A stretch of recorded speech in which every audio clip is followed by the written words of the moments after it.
This is the second half of my interview with music legend Sam Trust. This is his book, Would You Trust This Man with Your Songs? Would you trust this man with your songs? So I want to talk this segment.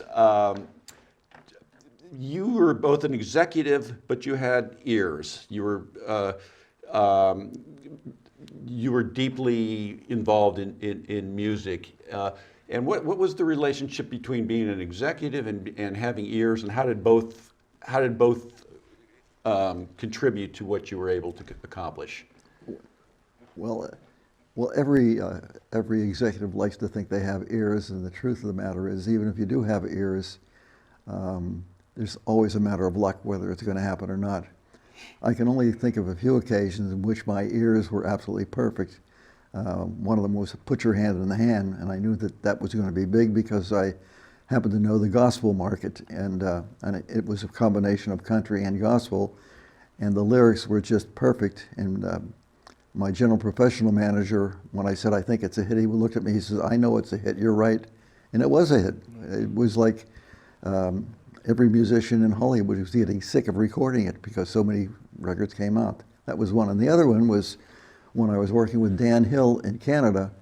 I brought him down. He was very unsuccessful. He was a great lyric writer, but he was a terrible music writer. And he was at the end of his contract at 20th Century Records, and I said the only way we're going to save him is I got to get a melody writer, and I talked his manager into having him come down and meet Barry Mann, and Barry Mann, who wrote "You Lost That Love and Feeling" and tons of hits, and he was thrilled to write with him. So he came in to meet him, and he said, "Well, this is what I would like to have music done to," and he showed me the lyrics.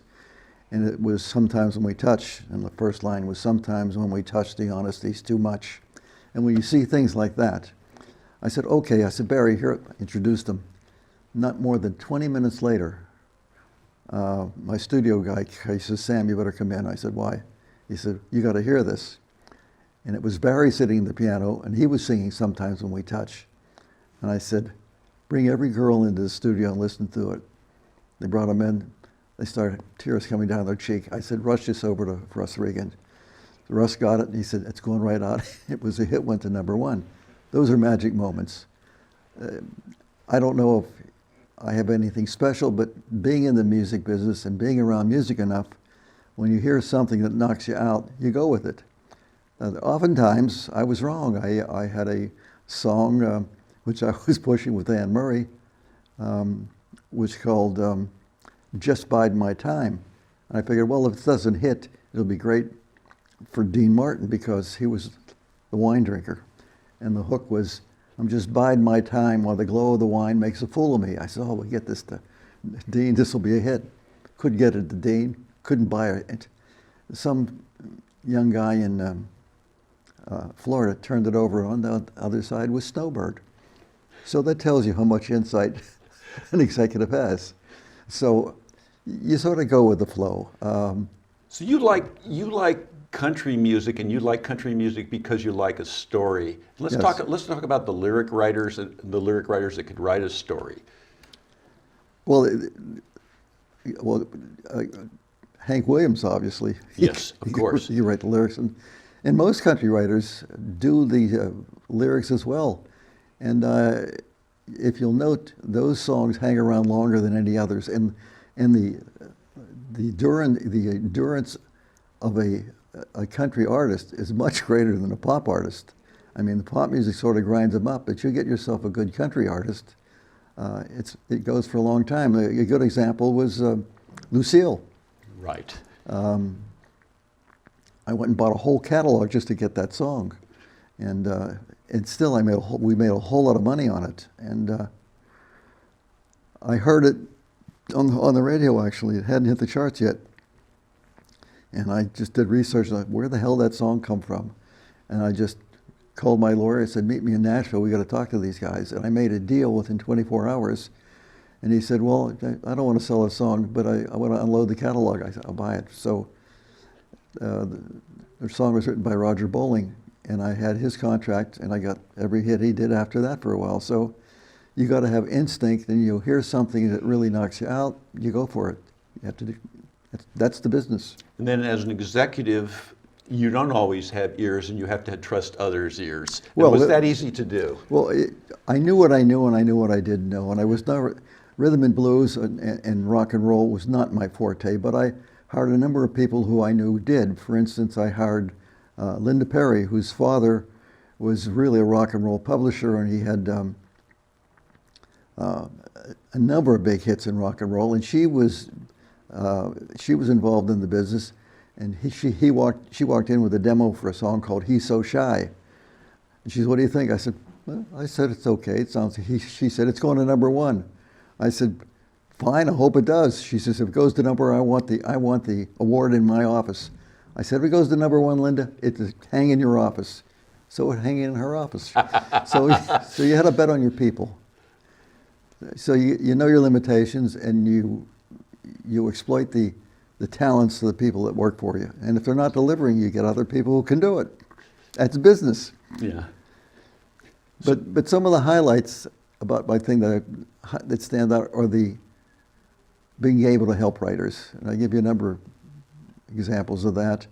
There was an old German refugee writer who for years would come into the logging department and say, "I hear my music and I don't get paid." And the director of logging, she said, "Look, this guy's been driving me crazy. See what you can do." And he'd been coming in for 4 years. And he wasn't dressed well. He had a sort of ragged coat. And I said, "When do you hear this music?" He said, "I hear it every morning." I said, "What hour?" "Oh, around between 8 and 9. You hear it all the time?" "Yeah." So I stayed home one day and I turned on for Captain Kangaroo. It was on 8 and 9. And I hear this. They have a segment called Picture Book Parade, in which they turn the page and they tell the story, and behind it, all this piano music. And I came in, I said, "Is that your?" "Yeah, that's my music." So I had research done at CBS. They had never sent in the cue sheets. They apologized. They sent in 4 years worth of cue sheets.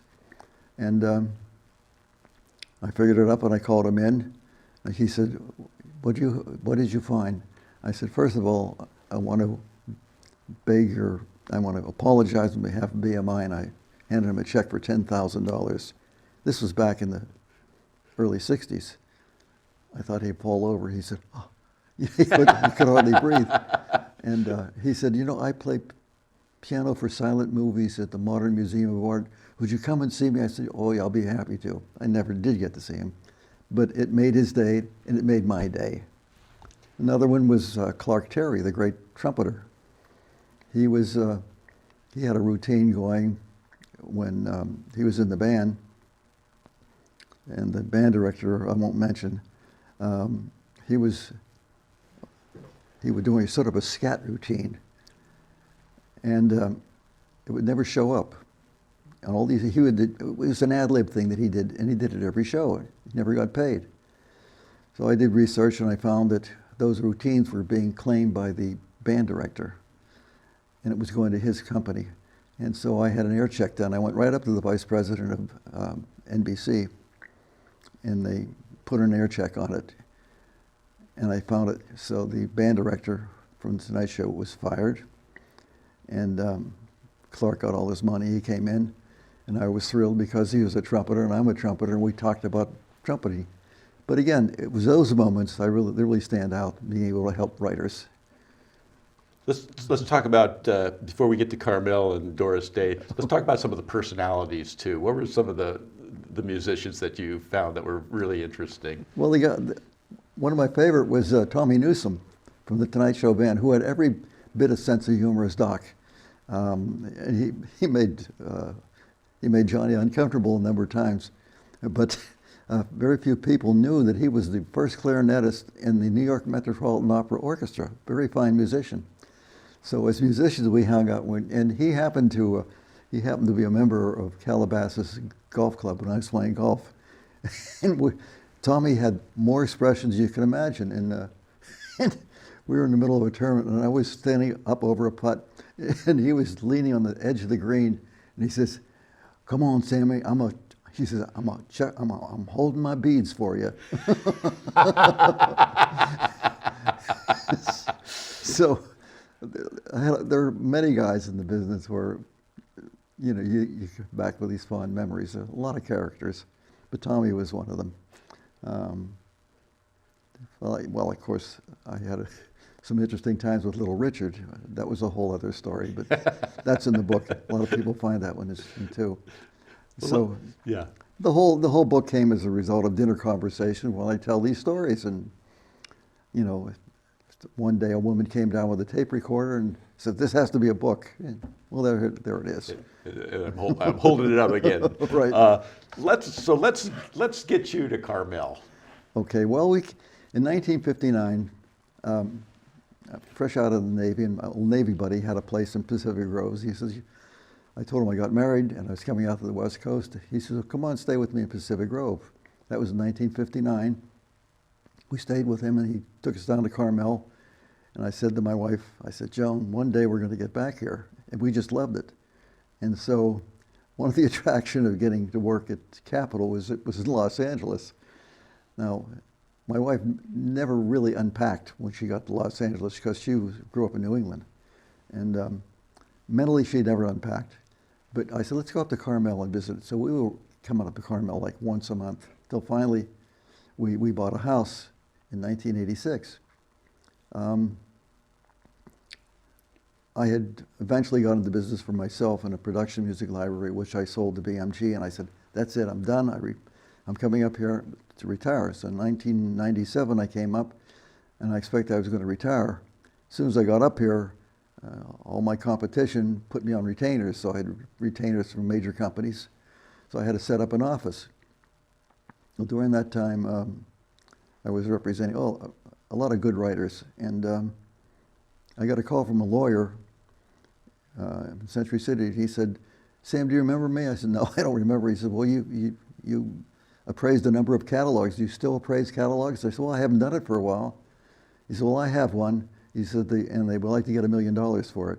I said, what's the name of the company? And he said, Daywin. And I started to think of my BMI days, and I said, Daywin, would that happen to be Doris Day's company? He said, well, yeah, it is. I said, well, she's a neighbor. I've never met her, and sure, I'll look at it. So he sent me 5 years statements. So he sent the statements, and I analyzed them. And then I got a call from Jim Loeb, who was representing Doris at that time. And he said, you're the guy that's analyzing the publishing company. Can we get $1 million for it? And I said, no, afraid not. He said, oh, it's too bad. What can we get? I said, you can get $2.5 million. And he said, don't give me that.